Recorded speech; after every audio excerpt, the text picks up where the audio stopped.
telling us quite clearly, Yoga Chitta Vritti Nirodha. It is telling us that yoga is the suspension of the transformation of the thinking principle. Listen to this carefully. Yoga is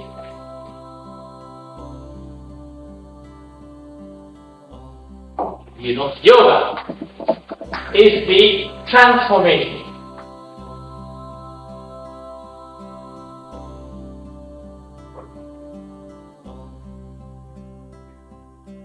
is the suspension of the transformation of the thinking principle.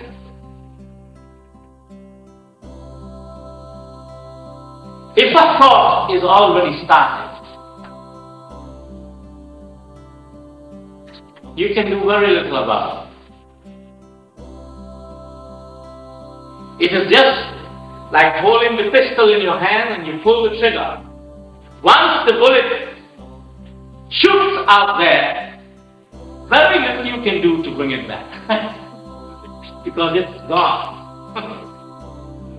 And it is going to hit the target regardless of what it is, because that bullet do not discriminate. You might feel sorry after, but it is already done. The action is taken. You see? So we must know how to suspend that thought.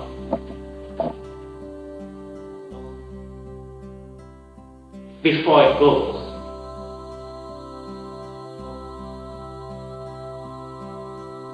Suspension is very important. Because if you do not know the technique of suspending, you can't do anything about it. It is just like a car. The car has, a gearbox. And when we want to change speed, we have to suspend the functioning of that gearbox. And if we don't know how to do that and we want to push and change again, we will just mash the gearbox up. Right? So that is why they put the gearbox in the car, so that you can suspend the activities of the gearbox and change your speed. Particularly when you want to go backwards or forwards. So we have the manual transmission and now we have the automatic. But in any case, there is a brief period of that suspension. It is the same thing with the functioning of the mind. The mind is functioning. You have one thought, you have two, and that's how it is. And the velocity of the mind is tremendous.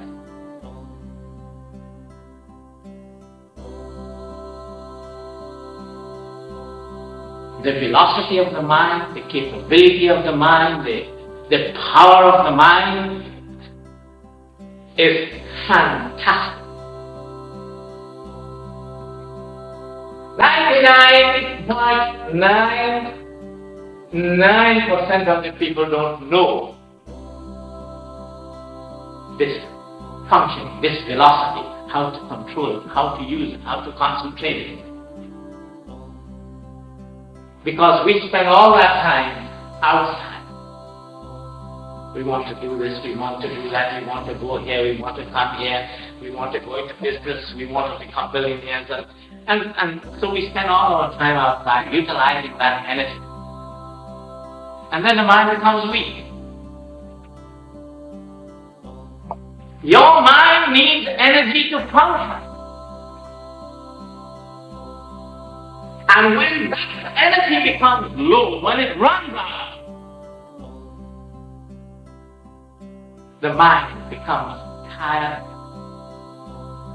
It cannot think properly, and you go to sleep.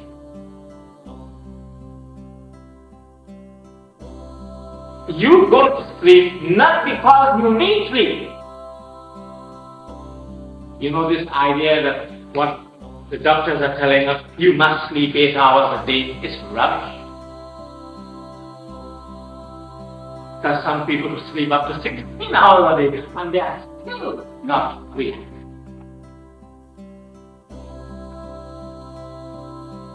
The point is that if you are using up energy faster than you can supply, there must be a breakdown. So you go to sleep not because you want to sleep, but because the mind needs energy to function. And sleeping is a process of getting the mind near the source of energy. Near the source of energy. Not direct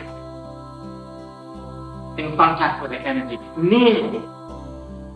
And during sleep, it gets to that state and it absorbs the energy from the source.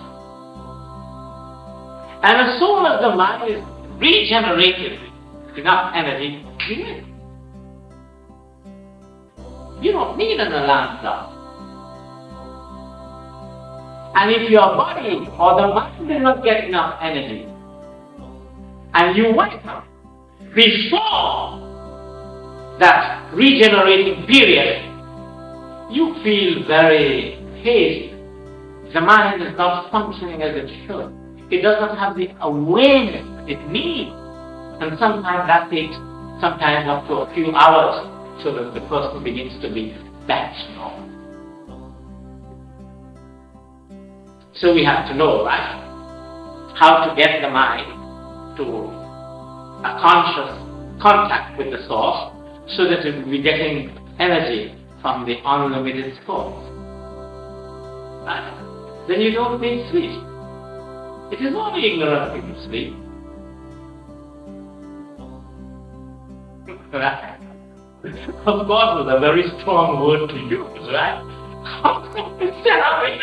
When I have a PhD degree in that, and when I have a goodness knows what this in engineering, and I'm a doctor, a lawyer, goodness knows, and things like that.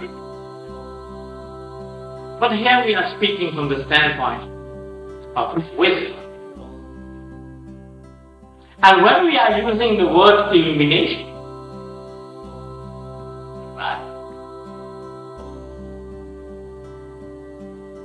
And if that something is illumined, there's no room for sleep. But when it is not there, you sleep. Guru Brahma, Guru Vishnu, Guru